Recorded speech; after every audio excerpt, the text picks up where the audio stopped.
Hello friends, welcome to my YouTube channel. आज है चीकू बाबा का vaccination day. Cheeku Baba 3.5 months के हो गए हैं, तो चलिए व्लॉग स्टार्ट करते हैं।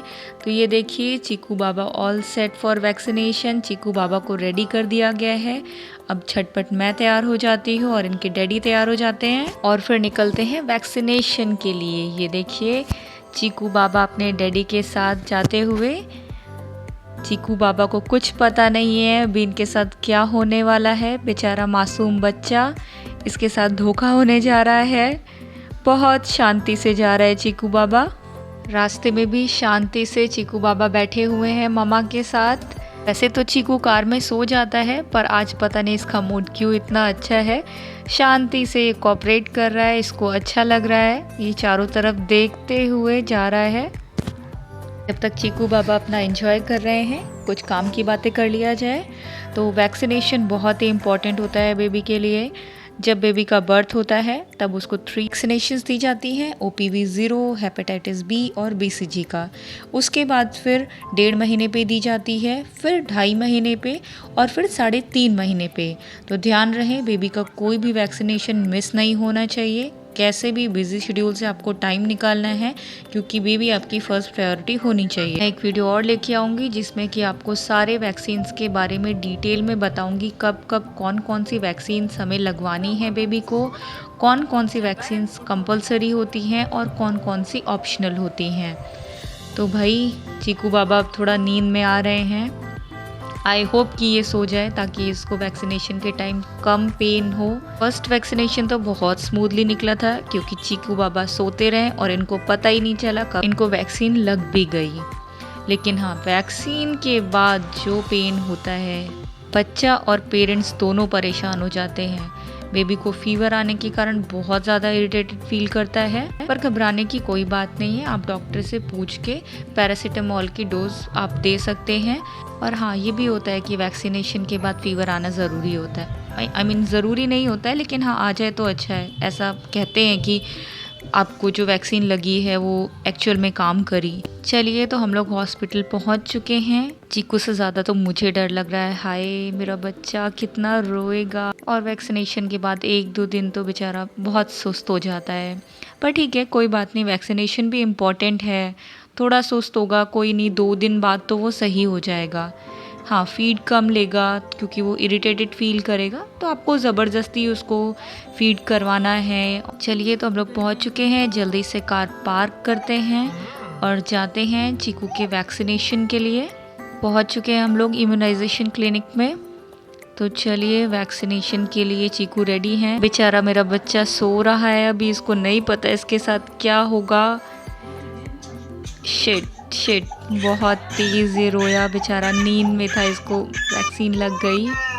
आज इसको 5 वैक्सीन्स देनी थी, जिसमें से कि 2 ओरल थी, 3 इंजेक्शन के थ्रू थी, पर 1 अनअवेलेबल थी, इसलिए इसको 2 मिली और ओरल वाली भी मिल चुकी है। लेकिन बहुत रो रहा है, ये बहुत पेन में है। चीकू के डैडी ने उसको फाइनली डिस्ट्रैक्ट कर लिया है। अभी चीकू एकदम शांत है। अब हम लोग जा रहे हैं वापस, लेकिन अब ध्यान रखना है क्योंकि इसको फीवर आ सकता है। जनरली जो पहले 2 वैक्सीन हमने लगवाई थी, उसमें वैक्सीनेशन के 2 घंटे बाद फीवर इसको आ गया था, तो इसीलिए 2 घंटे से पहले या लगभग 1.5 घंटे के करीब इसको मैं पैरासीटामोल की एक डोज दे देती हूँ।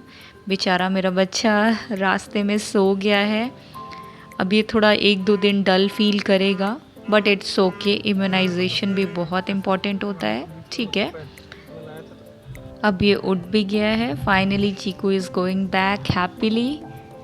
चीकू को बाहर देखने में बहुत मज़ा आ रहा है। अब यहाँ पर ट्रैफिक है, भगवान, लोग कैसे भी गाड़ियाँ पार्क कर देते हैं, जिसकी वजह से ट्रैफिक लग जाता है। प्लीज़, इट्स रिक्वेस्ट कि कहीं भी गाड़ियाँ मत पार्क करिए। हे भगवान, चलो अच्छा है, ट्रैफिक तो जल्दी क्लियर हो गया। चलिए, जब तक घर पहुंचते हैं तो थोड़ा कुछ काम की बातें कर लेते हैं।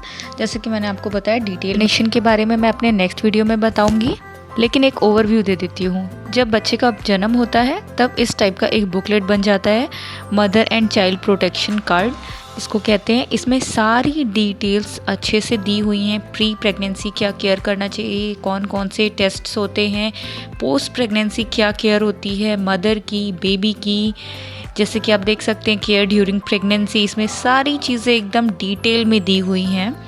अगर आपके पास ये बुकलेट है तो प्लीज़ इसको रखें मत, इसको पढ़ें, इसमें बहुत इन्फॉर्मेशन दी हुई है। ये देखिए पोस्टपार्टम केयर कैसे करना है, इसमें सब कुछ दिया हुआ है। बेबी का केयर कैसे करना है। फर्स्ट टाइम मदर्स बनती हैं, उनको कुछ नहीं पता होता है, रिलेटिव्स कुछ भी बताते हैं जिसके पीछे कोई लॉजिक नहीं होता है, तो इट्स बेटर कि आप ये बुकलेट पढ़ें, इसमें सब कुछ डिटेल में दिया हुआ है। इसके नेक्स्ट पेज पे देखते हैं तो इसमें इमेज के थ्रू भी समझाने की कोशिश की गई है, जैसे कि प्रिवेंशन ऑफ निमोनिया को कैसे आइडेंटिफाई करेंगे, क्योंकि बहुत कॉमन होता है कि बच्चे को जन्म के बाद निमोनिया हो जाता है या फिर जॉन्डिस हो जाता है, तब हमें उसका कैसे केयर करना है। उसके बाद जब बेबी 6 मंथ तक तो ब्रेस्ट फीड पे रहता है, उसके बाद उसे हमें क्या क्या चीज़ें देनी होती हैं। क्वेश्चंस होते हैं कि मेरे बच्चे को सॉलिड स्टार्ट कराना है, कैसे सॉलिड स्टार्ट कराएं, क्या उसको खिलाएं, बेबी का वेट गेन नहीं हो रहा है, बहुत सारे क्वेश्चंस होते हैं। तो सारे क्वेश्चंस का सॉल्यूशन इस बुकलेट में दिया हुआ है। इसमें चार्ट्स भी दिए हुए हैं कि अगर बेबी गर्ल है तो आप कैसे उसका वेट, हाइट, कैसे उसको आप यहाँ पे मार्क कर सकते हैं, कैसे आप उसे ट्रैक करेंगे, क्योंकि बेबी का जैसे जैसे मंथ्स बढ़ रहे हैं तो उसका वेट, हाइट दोनों अकॉर्डिंगली बढ़नी चाहिए। ये देखिए जैसे मैंने अपने बेबी का मार्क किया हुआ है, ग्रीन एकदम सही वेट है, और येलो मॉडरेट, और अंडरवेट ऑरेंज। इसी तरह सारी चीज़ें आपको ट्रैक करके रखना होता है। और ये देखिए यहाँ पर एक टेबल बनी हुई है, आप जब भी वैक्सीनेशन के लिए जाएंगे वहाँ पे इसमें एंट्री होती है। जैसे बेबी की बर्थ डेट 19 अक्टूबर 2022 है तो उसमें सारे कब बर्थ के बाद कौन से वैक्सीनेशंस लगे, और 1.5 महीने, 2.5 महीने, 3.5 महीने में कौन कौन से लगे हैं, सब चीज़ें मैंने इसमें रिकॉर्ड करके रखी हुई है। तो चलिए, चीकू को नींद आ रही है, थोड़ा मस्ती कर लेते हैं चीकू के साथ ताकि उसका माइंड डिस्ट्रैक्ट रहे। उसको पेन तो है ही लेकिन थोड़ा सा कम उसको लगे। बहुत इम्पॉर्टेंट है कि बेबी को थोड़ा सा डिस्ट्रैक्ट करके रखें। और ऐसे ही मैं आपके लिए इन्फॉर्मेटिव वीडियोस लाती रहूँगी। प्लीज़ अगर वीडियो अच्छा लगा हो तो लाइक एंड सब्सक्राइब ज़रूर करिए।